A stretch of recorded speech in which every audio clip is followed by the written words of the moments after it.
మరి అటువంటి పాదాల దగ్గర నుంచి మనం పైకి వచ్చినట్టయితే స్వామి యొక్క ఈ యొక్క వరద కటిహస్తాలను చూస్తే స్వామి ఈ యొక్క హస్తము చేత సమస్తమైనటువంటి జగచ్చరాచర సృష్టిలో అందరినీ కూడా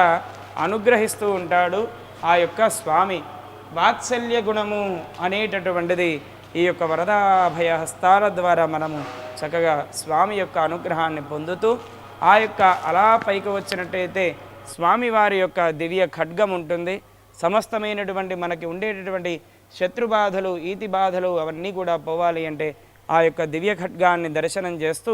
పైన వక్షస్థలంలో ఉన్నటువంటి ఇరువురు తాయారు అమ్మవార్లను శ్రీదేవి భూదేవి అమ్మవార్లను ఆ యొక్క వెంకటేశ్వర స్వామి సేవించి